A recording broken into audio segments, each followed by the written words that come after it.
The first time that someone with a cancer came to see me, folks, they came with their family.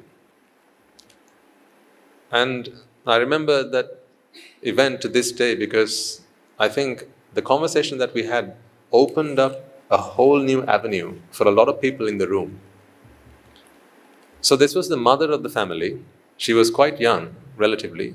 I think late 30s to early 40s. Came with the family, and they had, I think, 2 girls and a boy. And so quite young family, teenagers, as you'd expect, and one actually quite a young boy as well. So they've lived quite happily, and things have been going just fine for them until one day they realized that the mother's got a cancer. So she'd fainted one day, they'd rushed her to the hospital, and that's how they'd found out. Now for some of you, some of these stories you might be able to relate to. So anyhow, this family, they came to see me, and you can expect that the family they were in tears. So as they speak into the Swaminatha, they're saying, Swaminatha, this was a complete shock for all of us. We didn't expect anything of this sort. And our mother has been diagnosed, and they can't even spit the word out.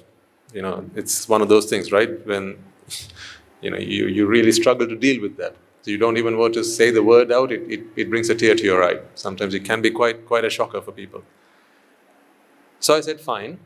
Now you're all here because you feel that she's counting her last days and she's in a very difficult place. You feel sorry for her, right? So that's why you're here. And you're worried that she's going to die very soon and you're going to lose her as a result of that. I said, fine. Let's do a little bit of an activity. So I asked them to bring me a piece of paper and a pen. And I passed it around the room. So they'd come with some of their friends as well. So there were about 10 or 15 people in the room. And I said, in this piece of paper, on the left-hand side column, write down numbers from 1 to 15, because there were 15 people in the room. And I said, when the paper comes into your hand, write down the order in which you are going to die.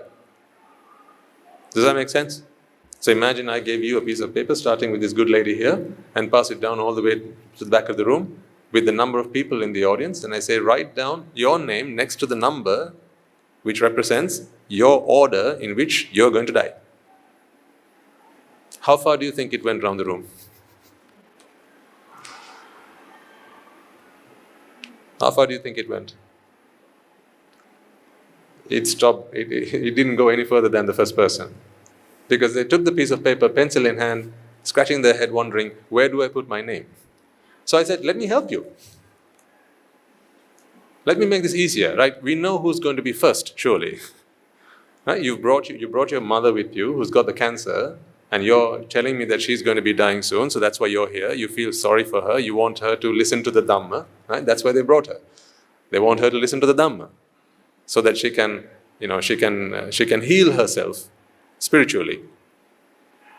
They'd never come to the temple before, but they brought their ailing mother. So because they want me to preach to the mother, not to them, they're fine. They want me to preach to the mother. So I said, fine, so let's put her name as number 1, and then the rest of you can follow, can't you? And then again, there's a moment of silence. I asked, why? What's the problem?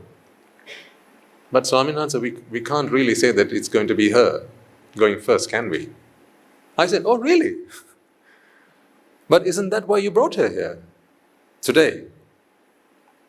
Is it not because she's got the cancer and she's going to be the first to go? Are you not so confident about that? Isn't that why you brought her here and you want me to preach to her?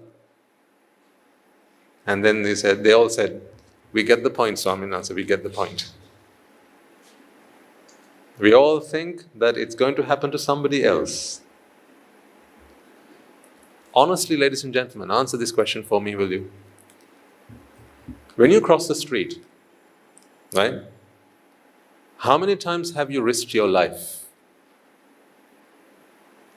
But have you never seen someone make the wrong decision?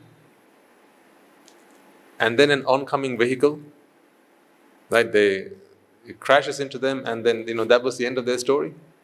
How many times have we seen this, but yet we feel that it's not going to happen to us?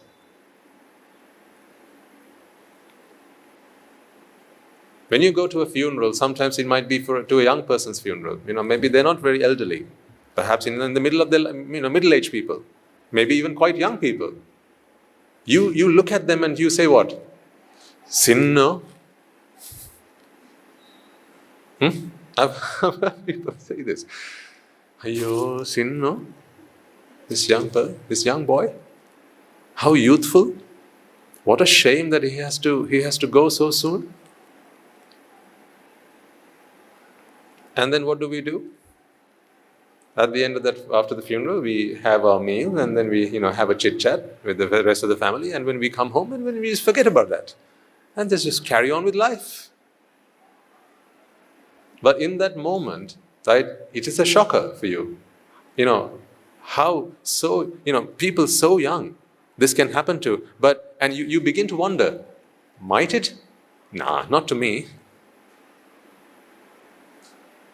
We all seem to have this sense of false confidence when it concerns ourselves.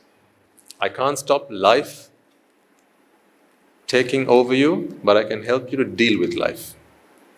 Right? If you've already come to the party, I can't stop the drinks. I can't stop what's going to happen. But I can help you deal with it, so that no Mara can come and take your happiness away from you.